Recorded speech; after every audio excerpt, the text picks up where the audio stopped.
Thank you very much for coming to my talk. Thank you, the organizers, for having me here.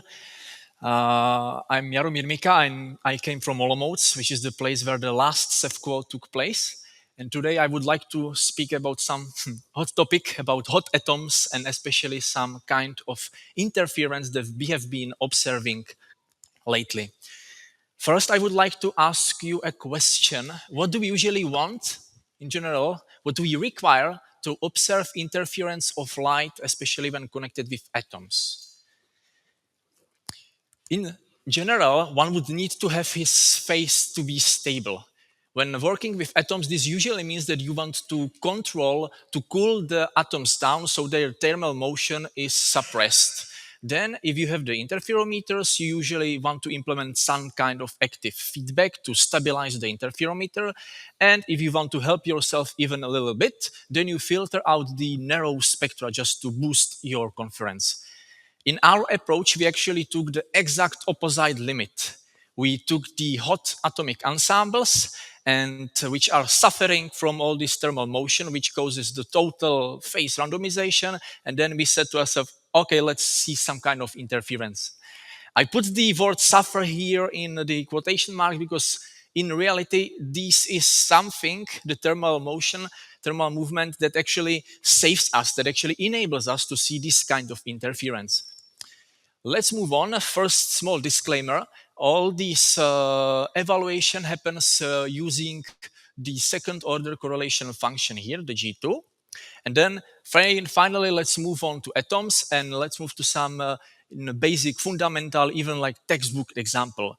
Question is, if we take large number of atoms, if we illuminate them with a laser that's just slightly detuned from the resonant transition and observe a single mode of the output light, what do we get? The light that we get, it's usually the thermal light. In terms of G2, it's classified with G2 equals to 2.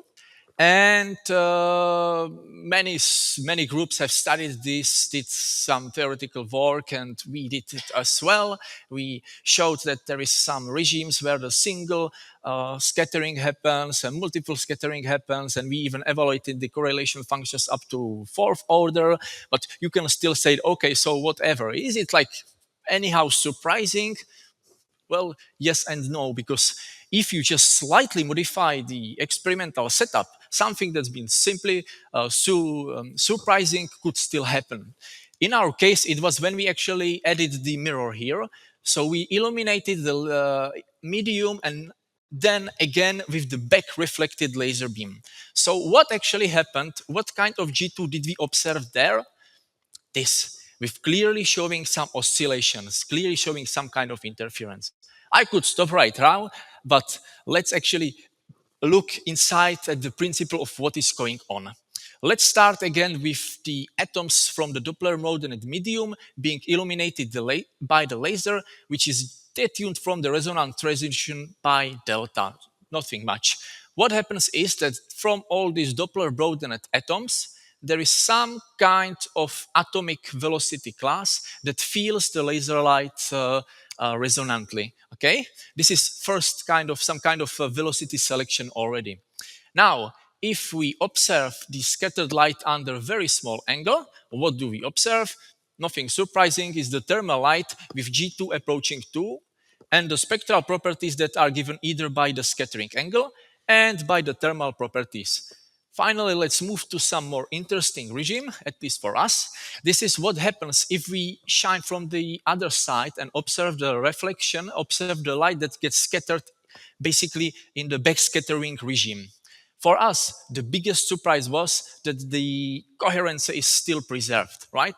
The G2 still rises up to 2, but the spectral properties now are having another member which directly reflects the internal structure of the atom. Okay? Then if we just implement both illumination from both sides at once and observe the resulting light, finally this is what we see. This is the principle, and again I could stop here, but let's move on a bit further to see actually what kind of interference it is. First, I already told the back scattered preserves the coherence. That's the crucial point. And then another question, what would actually happen if we were to put such kind of output light into common interferometer like Michelson interferometer, which deals with the G1s or absolute value of G1? Well, you wouldn't observe basically nothing because this specific type of light, I mean, between two detections of photons, between two photon detections, the phase of the whole system changes abruptly. So there is basically no chance for you to set some relevant phase that would correspond to, for example, the constructive interference, right? In short, G1 wouldn't give you anything, right? Frankly, there is this second order correlation function which will give you these nice oscillations, but still incorporate the spectral properties of both forward and backward scattered photons. This kind of interference that's not visible in G1 but visible in G2 is called the transient interference, and it's been studied by D. Leonard Mendel back in the 60s. Great. Let's also move to the second word I highlighted here. It's independent. Uh, in principle, in reality, what you usually want to do is to synchronize two distant devices. They are usually very independent of each other. And this is exactly why I have highlighted this, because in our case, the interfering light comes from independent sources. First sign of independence is already given by the scheme here. Forward photons come from the atoms that are on this velocity group, shift by delta from the resonance, and the back reflected are from the different disparate group that's shifted by minus delta. If this is not enough for you, and sometimes it is, we also did the experiment where we shifted the excitation beam forward and backward, so they are clearly disparate, distinct of each other. Yet the oscillation still remained. So finally, not even from different velocity groups, but also from different positions of the atoms. And third point I would like to also stress here is that, okay, one could say, but if you have the retroaffected light, especially laser light itself, then it is coherent over the range it passes there and back, and you would be completely right. But there is this thing to think. It's actually that if and each emission actually changes completely the phase. So if there wouldn't be, so if there would be any kind of still like this phase stable part component in the resulting G2, this would mean that the G2 at zero value would drastically drop down. So this is like another proof of independency. And let's actually move back to one nice thing still. This is the surprise also for us because it also offers applications, especially in the field of spectroscopy. Because if you have oscillations, then you could say the frequency of them. In fact, the frequency, the period of the oscillations could be determined with high precision below 1 megahertz, and it corresponds in reality to the exact difference between your excitation laser and the resonant transition, which is usually well known. So this can give you some kind of another spectroscopical method how to determine actually your precise frequency of your laser. But moreover, similar to the saturation Doppler-free spectroscopy, which is perfectly fine, our method can also work in media that is extremely dilute, that possess extremely low optical depth. Uh, Before I conclude, I would just like to briefly mention also what we do with rubidium next. Again, starting from something that gives you thermal light, we just pumped up a bit the laser power, and we arrived at the regime where we observed the coherent dynamics in hot atoms. Long story short, we saw monotriplet, we saw Rabi oscillations. I don't have time for more. Our previous experiments were dealing with nonlinear process of spontaneous four-way mixing, still generating two photons, generating biphotons, high non-classical correlations, serving potentially as the source of single photons. In fact, their purity is so high that we were able directly to prove that they possess the quantum non-Gaussian property. Great. Now let's just sum up what we saw to some kind of take-home message. The photons that get back reflected also preserve the coherence. Because of that, we are able to observe the transient interference in our scheme. And this manifested in this. And this actually also presents a new method of spectroscopy that's applicable not only in common laser locking methods, but also in media that works at extremely low optical depths. And with that, I would like to thank you for your attention.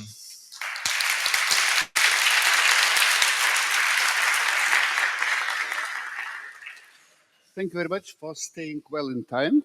And therefore, we have 3 minutes for questions. Okay, thank you for this nice talk. I have two quick questions. So first, can you, is this phenomenon observed, is it because of single or multiple scattering, or you can actually account for both, maybe for extracting the decay time or so? And second question, when you talk about single photons generated from thermal, is it working? Yeah. From yeah, here. So I'm aware of some experiment in Berlin on 1D array of photons where you can actually observe like a single photons, but this actually was observed in a thermal cloud of it's a hot vapor, or yeah, I'm not. Let's start with your second question. Yes, it's just the thermal vapor. Just the phase matching conditions are set so that the generated biphotons are co-propagating or anti-propagating opposite direction. This is why we can catch them with high efficiency. And the first question, I'm actually not sure if I understood well. You can ask me later, please, okay? To preserve the time. Thanks. Yes, please. The back reflected light, does it have to go through the gas sample, or could you just route it around and have two counter-propagating lasers? For the four-way mixing, yes, it does, because otherwise, in this configuration, we wouldn't be able to get correlated biphotons propagating in opposite directions. Yes, in principle, we could just remove this mirror and use the power of the laser just to generate biphotons, but then they would be generated in a fork configuration. If you were speaking about interference, which is actually my topic here, then this is the crucial thing, because otherwise we wouldn't be able to employ disparate velocity classes. Then they would overlap; they wouldn't be indistinguishable, so the interference couldn't be seen. Yeah. So maybe as an interesting side information, my colleague Sheng, has a poster tomorrow, saw something very similar with the GTO function with two different down conversion sources, which were very narrow band and tuned very near to each other. So that is a very general, I think, concept. Usually people don't see it, probably because usually down conversion sources are not so narrow band, are not really beating very nicely. Yes. I'll check the poster tomorrow. No more questions. So coherence between the forward and backward wave means that there appears clear standing wave pattern, and possibly the atoms start interacting with it, and start to enhance this standing wave, right? This was also our big question, if it's because of the standing wave or not. But we also saw in this case, this is why we actually checked with the excitation lasers being distinct, if it's really the standing wave and not. And for now, it seems like it's not necessary to really be in the standing wave regime. But it's coherent. Okay, but we have no more time. So thank the speaker once more. Thank you.